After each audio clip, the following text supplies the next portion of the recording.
Just before Christmas recess, the Prime Minister faced the liaison committee, and we got quite a hammering. There are 3 questions, though, that I picked out that he failed to answer with any kind of substance. And it's all around Rwanda. One of the 5 pledges that he started at the beginning of 2023, and that we've heard so many times in many interviews, that he was going to stop the boats. However, he wouldn't confirm any kind of date on this. The next question is that they didn't have any airlines willing to take anybody to Rwanda, and he wouldn't confirm if he's secured any deals with anybody to get these planes off the ground. It makes me laugh. This might be a completely moot piece of legislation. And the final question was around money. Taxpayers' money. Your money. My money. How much has been spent? He tried to claim that there was an annual transparency. However, the actual annual accounts didn't produce anything for 15 months after the last payment. It amazes me that they've got so much money to throw at Rwanda for absolutely nothing in return. And yet when our public services that we so heavily rely on are in desperate needs of funding like that, there's just never any money available. It's never affordable. So here's Rishi Sunak getting an absolute pasting in the liaison committee and not answering any of these questions. Which is about the pledge you made to stop the boats. So when will you have stopped the boats? What's the date for that? Well, the first thing to say is we have made progress, and that is that the numbers this year are down by a third, which is considerable progress. They're still the second highest on record, though, aren't they, this year? They are, for the first ever time, down. They're still the second highest, but what is the date? There isn't a firm date on this because I've always been clear from the beginning. You said you're going to stop the boat, so I just want to know what the date is. And we will keep going until we do. Okay. But this is not one of these things where there's a precise date estimate on it. You don't have a date? This is something where before I took this job, they had only ever gone up. Okay. And now they're down by a third. And an important part of finishing the job is having a deterrent for everybody. Well, can I come on to that? Because that's the Rwanda policy. So you've said that you want to see planes take off by the spring to Rwanda. That's one of the things you've said. Now, I understand that no airline is willing to actually contract with government to remove people to Rwanda because of reputational damage. Is that correct? There isn't an airline that you've got lined up to remove people? I think we are, in terms of timing, I'd say I want to get flights off as soon as practically possible. You need some planes to do that. We do, but we also need to be able to pass the legislation through Parliament first. Right, but on the plane point, which I'm asking you specifically about, do you have an airline that's ready to go? I'm confident we will have the ability to send people to Rwanda. But you there don't are have many an airline. steps. You wouldn't expect me to comment on commercial conversations that aren't necessarily private, but I'm highly confident that we can operationalise the bill in all its aspects. Okay. That's not just about flights. There's many different steps that you need. But the legislation needs to get through Parliament first. Okay, so we're not clear. And as quickly as it passes, then we will work to operationalise the bill. Any airlines? Okay.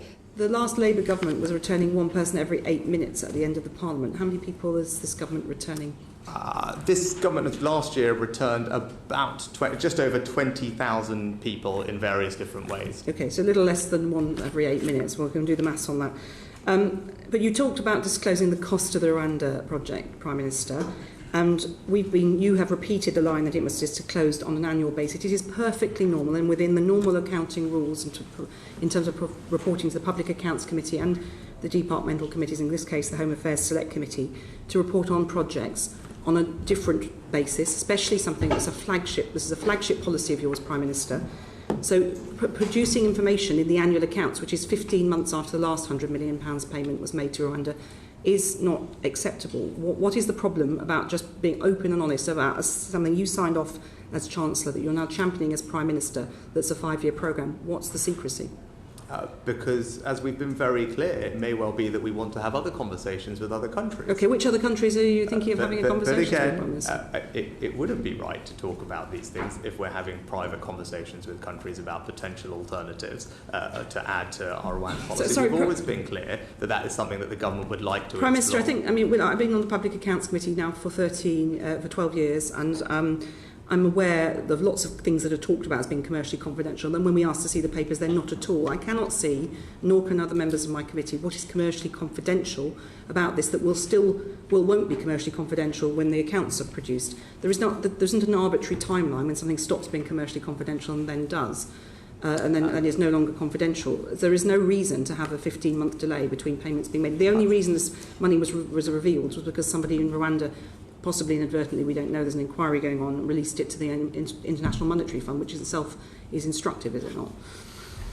I think we probably just have a different point of view on this. I think No, Prime Minister, can I be clear? I chair the Public Accounts Committee, a constitutional committee of over 160 years standing, cross-party with 5 parties on it. I'm not playing a party political point. This is a public accounting point. You have been a renowned Chancellor of the Exchequer, took us through COVID. I think you understand those rules very clearly. So can we just be really clear?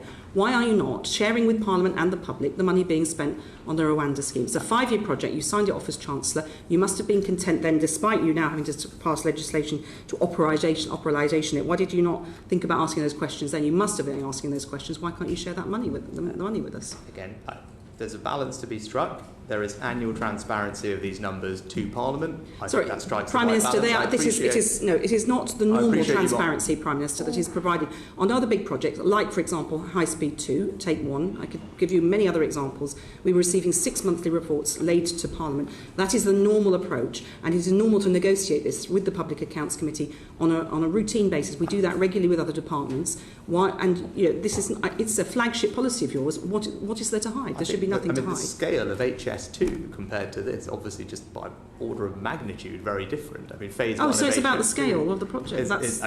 Again, all these things will be... There's an appropriate balance. I mean, HS2 was the single biggest project that the government is undertaking.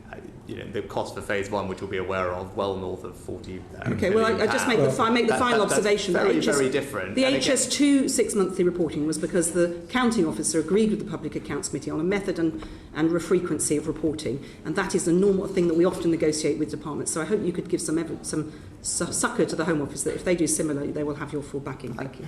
It's a shame that Chris Bryant wasn't on the committee because he asked some of the best questions, and you can hear a classic one from PMQs in the video that's on screen now. Thanks for watching, Happy New Year to you all, and I'll see you next time.